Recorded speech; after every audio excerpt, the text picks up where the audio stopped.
क्या आपको पता है कि आज से लगभग 50 साल पहले हमारे देश में एक ऐसे बाबा हुए थे जिन्हें उनके भक्त हनुमान जी का अवतार मानते हैं। आपने शायद उनके कई चमत्कार पहले भी सुने होंगे, ट्रेन रुकने की कहानी, बुलेट प्रूफ चादर का किस्सा या फिर एक ही समय पर दो जगह मौजूद रहने की बातें। लेकिन क्या आप जानते हैं कि इन चमत्कारों के पीछे एक ऐसा इंसान था जिसका दैनिक जीवन, जिसका व्यवहार और जिसकी सोच इन चमत्कारों से कहीं ज्यादा गहरी और चौंकाने वाली थी। आखिर कौन थे वह साधारण से दिखने वाले बाबा जो बिना किसी प्रचार के लाखों लोगों के जीवन को खामोशी से बदल रहे थे? जी हाँ दोस्तों, हम बात कर रहे हैं कैंची धाम के संत नीम करौली बाबा की। आज की इस वीडियो में हम नीम करौली बाबा के चमत्कारों को दोहराने नहीं जा रहे, क्योंकि उनके चमत्कारों की कहानियां आप शायद पहले ही कई बार सुन चुके हैं। आज हम बात करेंगे उन बातों की जो बाबा कहते थे जब कोई देख नहीं रहा होता था, उस व्यवहार की जो वे अपने भक्तों के साथ रखते थे और उस सोच की जिससे वे इंसान को अंदर से बदल दिया करते थे। क्या आपको पता है कि बाबा जानबूझकर लोगों को डांट देते थे, कभी कभी उन्हें अपने पास से भगा देते थे और फिर भी वही लोग सबसे ज्यादा बदल कर लौटते थे? क्या सच में बाबा मानते थे कि चमत्कार से ज्यादा जरूरी प्रेम और सेवा है? और क्या यही वजह थी कि उन्होंने कभी खुद को भगवान कहलाने नहीं दिया? आखिर क्यों हार्वर्ड जैसे विश्वविद्यालयों के प्रोफेसर अपनी पूरी पहचान छोड़कर एक भारतीय बाबा के सामने चुपचाप बैठ जाते थे? क्यों बाबा कहते थे कि सबसे बड़ी साधना ध्यान या तपस्या नहीं बल्कि रोजमर्रा के जीवन में इंसान बने रहना है? और क्यों उन्होंने अपनी जिंदगी में कभी भी आध्यात्म को व्यापार नहीं बनने दिया? आज की इस वीडियो में हम नीम करौली बाबा से जुड़े 8 ऐसे तथ्य बताने वाले हैं जो उनके चमत्कारों से नहीं बल्कि उनके दैनिक जीवन, उनके व्यवहार और उनकी सोच से जुड़े हैं। ये वो बातें हैं जो आपको बाबा को एक चमत्कारी संत नहीं बल्कि एक जीवित दर्शन के रूप में समझने में मदद करेंगी। तो चलिए मित्रों, आज जानते हैं नीम करौली बाबा के उन पहलुओं को जिन पर बहुत कम लोग बात करते हैं। आज के समय में हम देखते हैं कि ज्यादातर आध्यात्मिक लोग पहले मंदिर बनाते हैं, फिर ट्रस्ट, फिर फोटो, पोस्टर और नाम के बोर्ड। लेकिन नीम करौली बाबा इन सब चीजों से हमेशा दूर रहे। वे नहीं चाहते थे कि लोग उन्हें पूजें, उनके नाम से पहचान बनाए या उन्हें किसी मंच पर बैठाकर भगवान की तरह देखें। बाबा का मानना था कि जिस दिन इंसान किसी व्यक्ति को भगवान मानने लगता है, उसी दिन वह अपने भीतर झांकना बंद कर देता है। इसीलिए बाबा ने अपने जीवन में कभी न तो प्रचार की अनुमति दी, न अपने नाम से कोई संगठन खड़ा करने की कोशिश की। कई बार लोग उनकी तस्वीरें लगाने लगते थे तो बाबा खुद उन्हें हटवा देते थे। वे साफ कहते थे, अगर कुछ मानना है तो हनुमान को मानो, मैं तो बस उनका सेवक हूँ। उनके लिए आध्यात्म किसी पहचान का साधन नहीं बल्कि एक जिम्मेदारी थी कि इंसान को अपने भीतर झुकना सिखाया जाए। अब इसे एक छोटी कहानी से समझते हैं। मान लीजिए एक व्यापारी बाबा के पास आता है और कहता है कि वह आश्रम के लिए बड़ी धनराशि दान देना चाहता है, बस शर्त यह है कि आश्रम में उसके नाम की पट्टिका लगाई जाए। बाबा उसे ध्यान से देखते हैं और बस इतना कहते हैं, अगर नाम लगवाना है तो पैसा अपने पास रखो।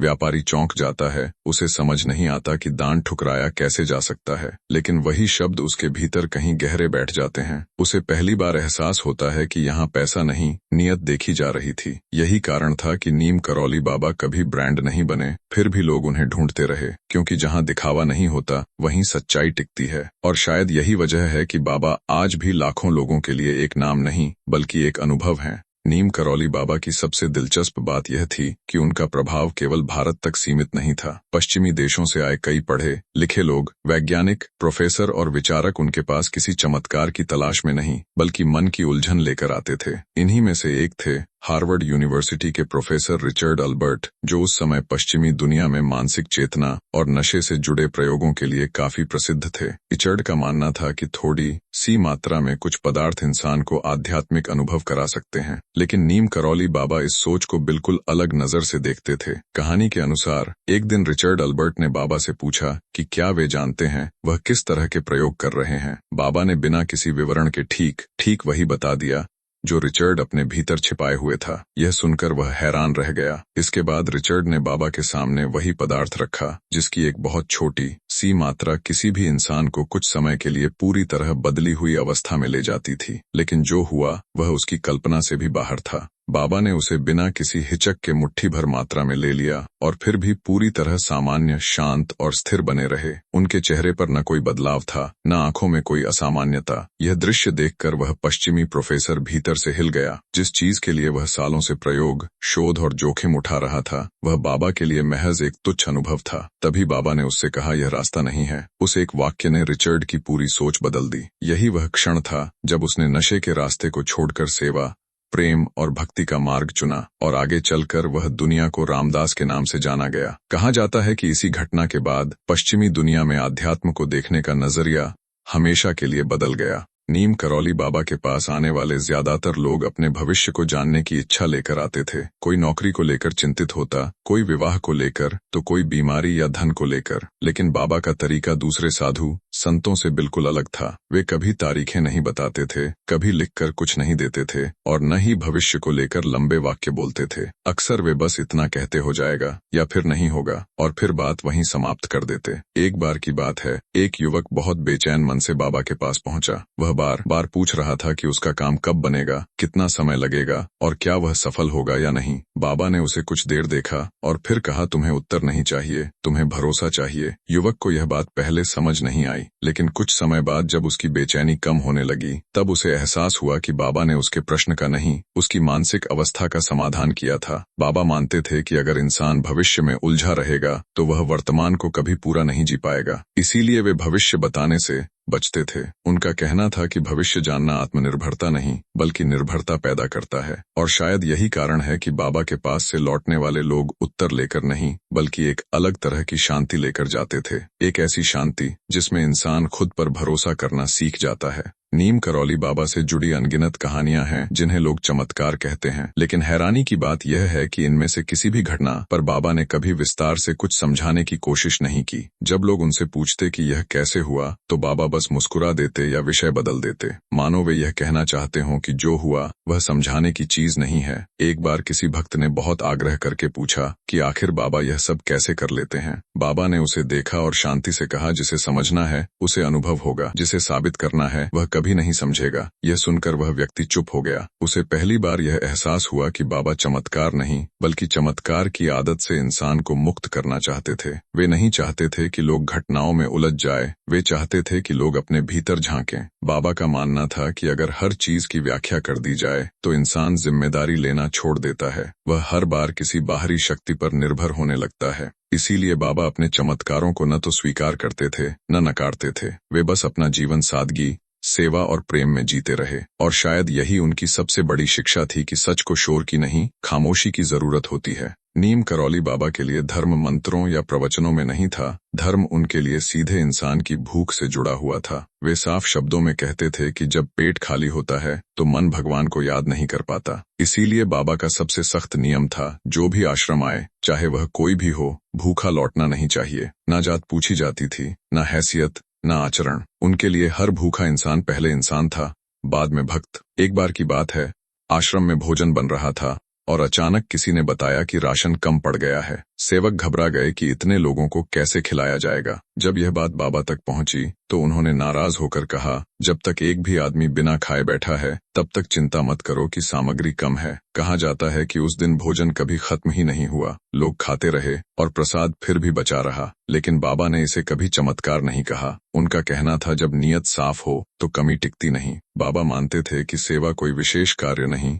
बल्कि रोजमर्रा की आदत होनी चाहिए। वे कहते थे कि अगर तुम किसी को प्रेम से खाना खिला सकते हो तो तुमने बिना मंदिर गए ही सबसे बड़ी पूजा कर ली। शायद इसी वजह से आज भी कैंची धाम में भंडारा सिर्फ परंपरा नहीं बल्कि बाबा की सोच का जीवित रूप माना जाता है, क्योंकि बाबा के लिए ईश्वर की सबसे सच्ची मूर्ति भूखा इंसान था। नीम करौली बाबा अपने शरीर को लेकर कभी ज्यादा चिंतित नहीं रहते थे, लेकिन यह भी सच है कि वे अपने शरीर की हर अवस्था को पूरी तरह समझते थे। अपने जीवन के अंतिम दिनों में जब लोग उन्हें बार बार डॉक्टरों के पास ले जाने की जिद करने लगे तो बाबा शांति से बस इतना कहते, जो होना है वह अपने समय पर होगा। मानो उन्हें पहले से पता हो कि यह यात्रा अब ज्यादा लंबी नहीं है। सितंबर 1973 की बात है। बाबा को सीने में तकलीफ महसूस हुई और भक्त उन्हें आगरा एक हृदय रोग विशेषज्ञ के पास ले गए। जांच के बाद डॉक्टर ने दवाइयां दी और सलाह दी कि बाबा को पूरा आराम करना चाहिए, लेकिन जैसे ही बाबा ट्रेन से कैंची धाम लौटने लगे, रास्ते में ही उनकी तबीयत अचानक बिगड़ने लगी। ट्रेन को मथुरा में रोक दिया गया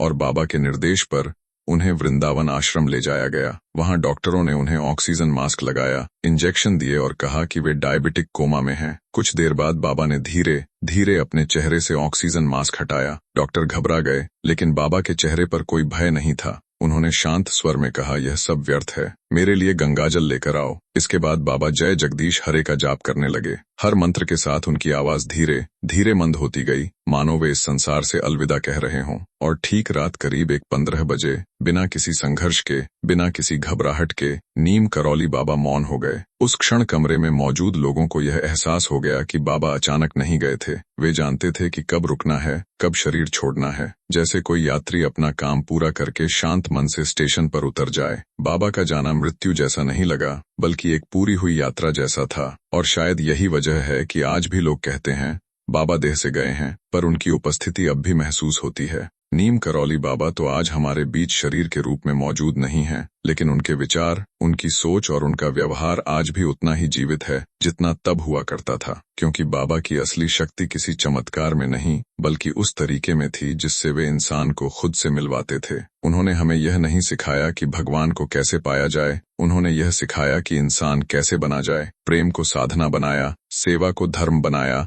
और अहंकार को सबसे बड़ा बंधन बताया। यही वजह है कि उनसे जुड़े ये 8 तथ्य किसी रहस्य से कम नहीं, बल्कि जीवन जीने की एक शांत लेकिन गहरी दिशा है। आज भी जो व्यक्ति कैंची धाम जाता है, वह वहां से चमत्कार की कहानी लेकर नहीं, बल्कि एक हल्के मन के साथ लौटता है। क्योंकि बाबा की उपस्थिति दीवारों में नहीं, बल्कि उन विचारों में है जो मन को शांत कर देते हैं। तो मित्रों, अगर इस वीडियो ने आपको नीम करौली बाबा को एक चमत्कारी संत नहीं, बल्कि एक जीवित दर्शन के रूप में देखने का अवसर दिया है, तो इसे उन लोगों तक जरूर पहुंचाइए जो आज शोर के बीच शांति की तलाश में हैं। इस वीडियो को अंत तक देखने के लिए आपका बहुत बहुत धन्यवाद। जय बजरंगबली।